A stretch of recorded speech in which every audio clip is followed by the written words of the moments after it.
Most people think of Nashville, country music, maybe the Smoky Mountains.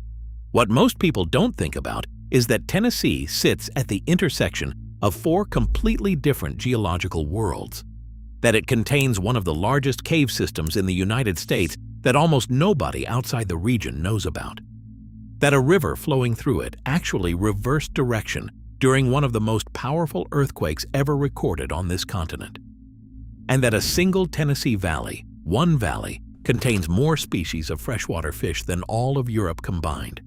Tennessee is not what it looks like from the interstate. Let's get into it. Start in the east, and the state almost doesn't feel like the American South at all. The Great Smoky Mountains rising along the Tennessee-North Carolina border are ancient, genuinely ancient, in a way that the word doesn't usually capture.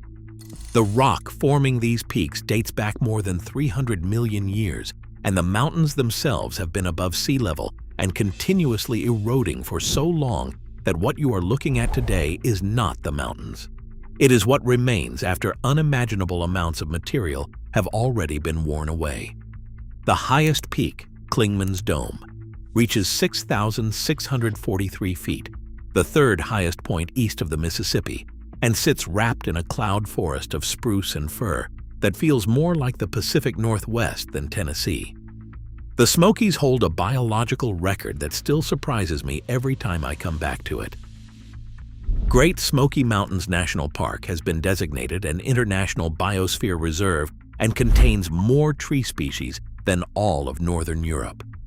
The combination of elevation range, moist climate, and the fact that the mountains ran north-south during the last ice age, allowing species to migrate up and down in elevation rather than being cut off by advancing glaciers, created a refuge for an extraordinary concentration of life. Over 19,000 documented species live in the park. The actual number, scientists believe, is considerably higher. Move west from the mountains, and the geology shifts completely. The Ridge and Valley Province running through eastern Tennessee is a compressed landscape of parallel ridges and flat-floored valleys, created when ancient tectonic forces folded the Earth's crust like a rug being pushed against a wall. The valleys between the ridges were historically so fertile and so sheltered that they filled with settlers, farms, and eventually cities, while the ridges themselves remained largely forested. The geographic structure of eastern Tennessee determined where people lived and where they didn't for centuries. The Cumberland Plateau rises sharply from the ridge and valley to the west, a wide, flat-topped highland running nearly the full length of the state at elevations between 1,800 and 2,000 feet. Standing on the edge of the plateau and looking east is one of the more dramatic views in the eastern United States, a sudden drop of several hundred feet into the valley below, with ridge after ridge visible in the distance. The plateau also sits on top of one of the most cave-rich landscapes in the country. I covered cave systems briefly in the Kentucky episode when we talked about Mammoth Cave, the longest known cave system in the world, just across the state line. But Tennessee has its own extraordinary cave geography. The karst limestone landscape beneath the Cumberland Plateau and adjacent regions has produced hundreds of caves, including Cumberland Caverns in Warren County, which extends for more than 30 miles of mapped passage. The caves here are not just geological features. They were used by indigenous people for centuries, then by saltpeter miners during the War of 1812, and later during the Civil War. The rock beneath Tennessee has been inhabited for a very long time. The Highland Rim surrounds the central basin of Tennessee like a geological moat, a broad upland plateau that wraps around a lower-lying interior region from which it was separated by millions of years of differential erosion. The central basin itself, often called the Nashville Basin, is a dome of ancient limestone where overlying rock was stripped away, leaving a circular depression of unusually fertile soil. Nashville did not become an agricultural and eventually a cultural center by accident. The geology of that basin made the land around it among the most productive in the region. Crossing into West Tennessee, the landscape flattens into the Gulf Coastal Plain, a completely different world from the mountains and plateaus to the east. The Mississippi River defines Tennessee's western border, but the river itself is not fixed.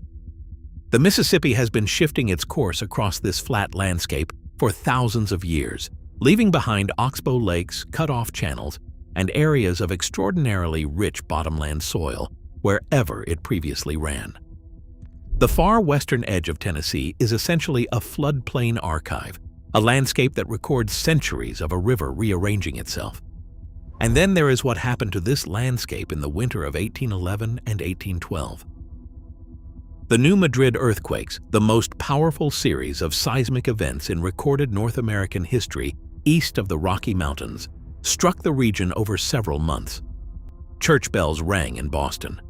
The shaking was felt as far away as Washington, D.C. and the Great Lakes. Here in Tennessee and the surrounding region, the effects were geological and visible. Reelfoot Lake in northwestern Tennessee was created by those earthquakes. The ground subsided, the Mississippi River temporarily reversed its flow in places and rushed back to fill the depression, and a lake approximately 15 miles long appeared where there had been forest. It has been there ever since. A permanent geological scar from a seismic event that happened over 200 years ago, still sitting in the landscape, full of water. If you want to understand how extraordinary Reelfoot Lake is biologically, consider this. It was created so recently, in geological terms, that it has not yet had time to fill in with sediment. It remains shallow, averaging only about 5 feet deep, and that shallowness, combined with the cypress trees still standing in the water from the original forest, makes it one of the most productive freshwater fishing environments in the state. The lake was made by an earthquake. The fish don't know that. Before we go further, drop a comment right now telling me which state has surprised you most on this channel so far. I read every single one, and it genuinely shapes what gets covered next. The Tennessee River deserves particular attention because what humans did to it in the 20th century is one of the most consequential pieces of geographical engineering in American history.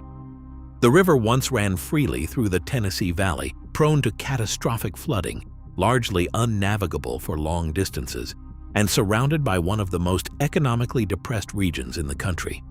Beginning in the 1930s, the Tennessee Valley Authority built a series of dams that converted the river into a staircase of reservoirs, controlled the flooding, and generated electricity across a 7-state region.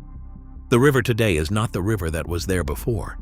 It is a managed system, a chain of lakes where a wild river used to run. Whether that is progress or loss depends entirely on who you ask, and I personally think both answers are correct at the same time. The French Broad River in eastern Tennessee offers a geographic contrast that still gets me every time I think about it. The French Broad is one of the oldest rivers in North America, and geologists estimate it predates the Appalachian Mountains that now surround it.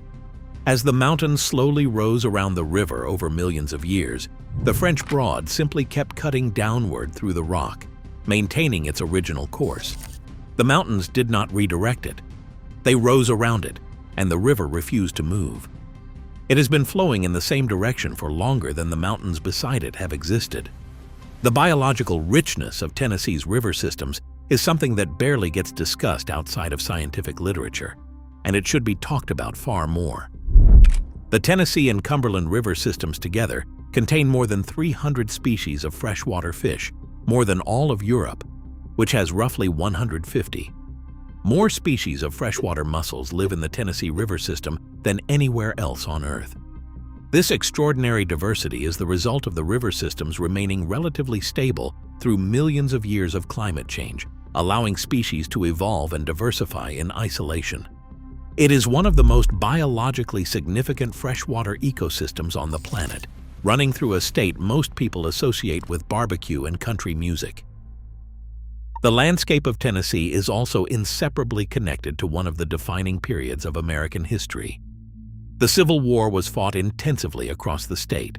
Shiloh, Stones River, Chickamauga, Chattanooga, and the geography drove the strategy.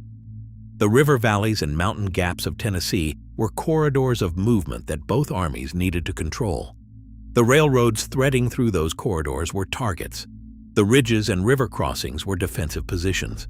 Understanding why the Civil War was fought where it was fought in Tennessee means understanding the terrain, because the terrain made almost every decision before the generals did.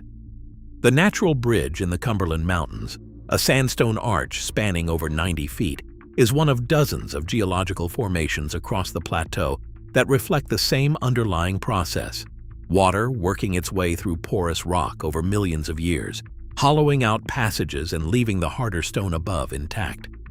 The plateau is riddled with these features: arches, chimneys, overhanging cliffs, and narrow gorges called breaks, where streams cut down through the sandstone in corridors barely wide enough for a person to pass through sideways. There is one more thing I want to leave you with, and this is the fact that kept nagging at me throughout this entire research process. Tennessee is the only state in the continental United States that borders 8 other states. 8. Kentucky and Virginia to the north and northeast, North Carolina to the east, Georgia, Alabama, and Mississippi to the south, Arkansas and Missouri across the river to the west. No other state in the lower 48 touches that many. That is not a geographic accident. It reflects Tennessee's position at the convergence of the Eastern Mountain System, the Central River System, and the Southern Coastal Plain, the exact geological crossroads where the geography of the eastern United States comes together. Every empire, every army, every migration, and every trade route that moved through the heart of America had to deal with Tennessee. The state does not sit in the middle of the action. The state is where the middle is. If this episode made you want to stop the car next time, tell us where in the comments. We read everything that comes in, and your responses genuinely shape what we look at next. Not subscribed yet? We cover a different state every week, always the side of it that most people never see. Come find us next week. We'll have something waiting.